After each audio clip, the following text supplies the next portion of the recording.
outubro de 2018, em uma sala de conferência lá no Goldman Sachs, em Nova York. De um lado da mesa, Warren Buffett, o homem mais respeitado de Wall Street, com 90 anos e mais de 100 bilhões de dólares em patrimônio. E uma regra sagrada que ele segue até hoje: nunca investir em empresa de tecnologia que ele não entenda. Do outro lado da mesa, dois brasileiros de 35 anos, André Street e Eduardo Pontes, fundadores de uma empresa de maquininhas de cartão chamada Stone. A proposta era simples: Buffett colocaria 340 milhões de dólares na Stone, o maior investimento que ele tinha feito em uma empresa de tecnologia latino-americana. Mas tinha um detalhe: o mercado que a Stone queria atacar era controlado há 15 anos por dois gigantes, a Cielo e a Rede, que juntas tinham mais de 95% de market share. E elas eram blindadas pelos maiores bancos do Brasil. E a Stone, zero. Nem licença para operar eles tinham na ocasião. Buffett assinou o cheque. E 6 anos depois, a Stone processa 454 bilhões de reais por ano e tem 12,5% do mercado. A Cielo fechou o capital em 2024, depois de perder 75% do seu valor. A guerra das maquininhas acabou. E a Stone não só sobreviveu, como ela ajudou a matar o duopólio. Eu sou o Lucas Simão e já estive dentro de operações que somam mais de 2 bilhões de reais em marketing, e aqui na Máquina de Crescimento a gente disseca as maiores empresas do mundo e como elas realmente cresceram. Hoje é a história de como dois fundadores brasileiros conseguiram convencer Warren Buffett a apostar contra os maiores bancos do Brasil, e a história de como a Stone sobreviveu a uma crise que derreteu 88% do seu valor, e o que a trajetória dela revela sobre a diferença entre construir uma empresa e construir uma máquina de crescimento. Antes de 2010, o mercado das maquininhas no Brasil era um cartel legalizado. A Cielo só processava a Visa e a Rede só processava a Mastercard. E se os lojistas quisessem acertar as duas bandeiras, precisava das duas maquininhas, 2 contratos e 2 taxas. E as taxas? Definidas em conjuntos, sem negociação, sem concorrência. O Banco Central chamava isso de duopólio vertical integrado. E o mercado chamava de o jeito que as coisas são. Em 2010, o CAD e o Banco Central fizeram algo raro: quebraram um acordo de exclusividade. A partir daquele momento, qualquer empresa poderia processar qualquer bandeira. A Cielo passou a acertar Mastercard. A Rede passou a aceitar Visa. E mais importante, novas empresas poderiam entrar no mercado. E a pergunta era: quem teria coragem de enfrentar o Bradesco, o Itaú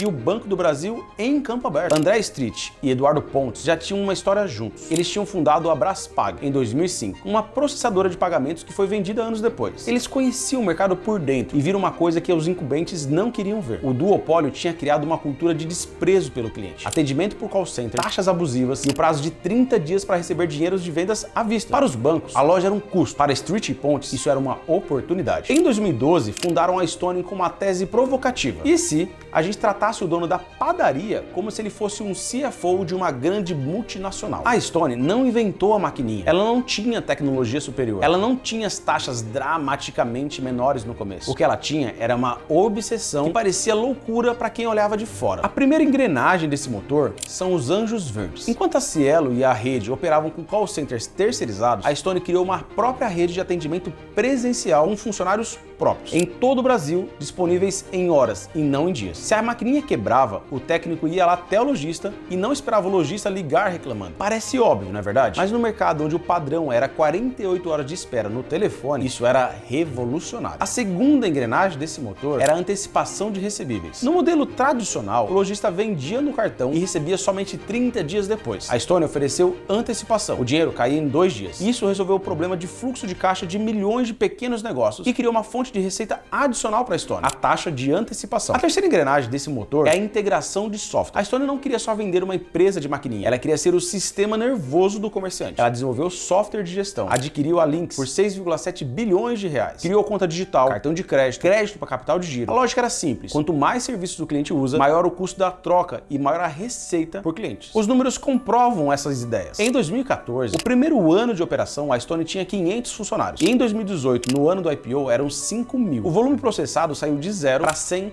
bilhões de reais em 5 anos, com uma taxa de crescimento de 60% ao ano, em média, por 7 anos consecutivos. Enquanto a Cielo perdia market share trimestre após trimestre, a Stone avançava tranquilamente. Em 24 de outubro de 2018, na véspera do IPO da Stone na Nasdaq, a bolsa americana tinha acabado de ter a maior queda diária em 7 anos. Empresas de tecnologia estavam derretendo. Os bancos que coordenavam o IPO, Goldman Sachs, JP Morgan e Citi, ligaram para Street e Pontes e perguntaram: vocês querem adiar? A resposta foi um contundente respondente não. No dia seguinte, 25 de outubro, a Stone abre capital com a ação valendo $24 por ação e uma captação de 1,22 bilhão de dólares. 2 horas depois, o papel estava 30% acima e fechou o dia valendo $31,35. O valor de mercado era 9 bilhões de dólares, mais do que o dobro da Cielo naquela época. E a lista de investidores? Um desfile de bilionários. Warren Buffett com 340 milhões de dólares. Jack Ma, do Alibaba, com 100 milhões. A família Walton, do Walmart, com 5,3% das ações. George Paulo Lemann e Beto Sucupira como acionistas desde rodadas anteriores. O IPO da Stone não era só uma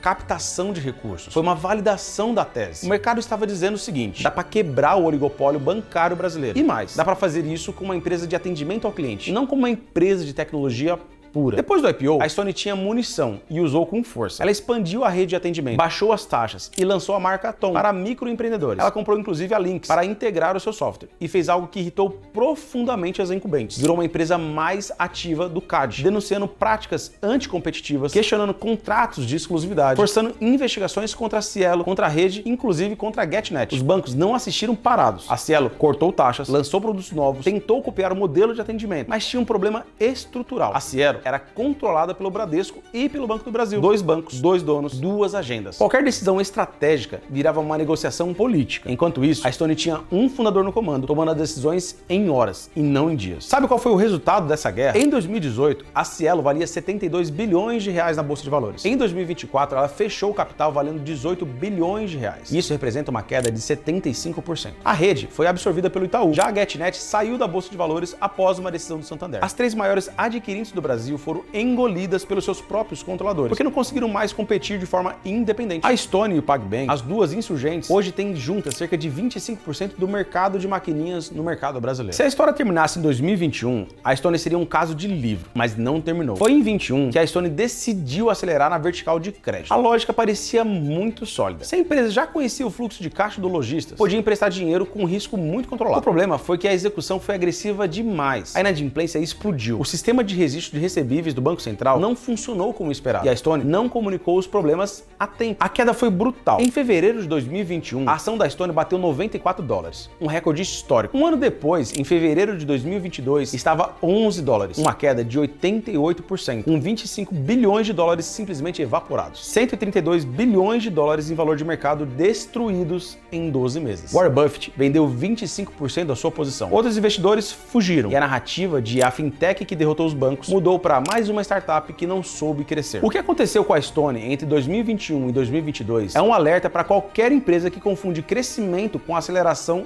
descuidada. A operação de adquirência estava saudável. O problema foi a pressa em adicionar crédito sem a infraestrutura de risco necessária. A Stone tentou ser banco antes de ter competência de ser banco e o mercado cobrou caro por isso. E teve um outro erro estratégico: a compra da Lynx por 6,7 bilhões de reais em 2020. A tese era simples: integrar o software e pagamentos, mas essa integração nunca aconteceu de verdade. Em 2025, a Stone vendeu a Lynx para a TOTVS por 3 bilhões de reais, menos da metade do que ela pagou. Para quem está em conselho de administração, eu te faço uma pergunta: quantas aquisições estratégicas são, na verdade, apostas de conveniência que nunca serão integradas? A Stone sobreviveu à crise. Em 2023, voltou a dar lucro, 1,6 bilhões de reais. Em 2024, 2,2 bilhões, mas o mercado mudou. O Pix processou 11,5 bilhões de reais só na Stone no segundo trimestre de 2024, um crescimento de 164% em apenas um ano. A pergunta que os analistas agora fazem é o seguinte: se o Pix é gratuito, qual é o futuro da taxa de adquirência? E os novos competidores que não param de chegar? Mercado Pago, PagBank, iFood e até o WhatsApp quer entrar nesse jogo. O jogo não é mais sobre maquininha, é sobre quem controla o ecossistema do pequeno comerciante. Conta digital, crédito, software de gestão, antecipação, investimentos. A Stone tem todos esses produtos, mas os competidores também têm. A vantagem de ser insurgente desaparece quando todo mundo é insurgente. Mas olha só, antes de entrar nas lições que a Stone traz pra gente, eu quero te fazer um convite de deixar o seu like aqui nesse vídeo, comentar o que mais te chamou a atenção nessa história até agora, além de se inscrever, claro, aqui na Máquina de Crescimento. Porque aqui, terças e quintas-feiras, às 19 horas, eu abro novos motores de crescimento das maiores marcas do mundo e extraio lições valiosas que você pode aplicar no seu negócio, além de poder compartilhar com aquele seu amigo empreendedor que adora entender como as maiores marcas do mundo realmente funcionam. Mas vamos voltar aqui à história da Stone. A trajetória da Stone não é só sobre maquininhas, é sobre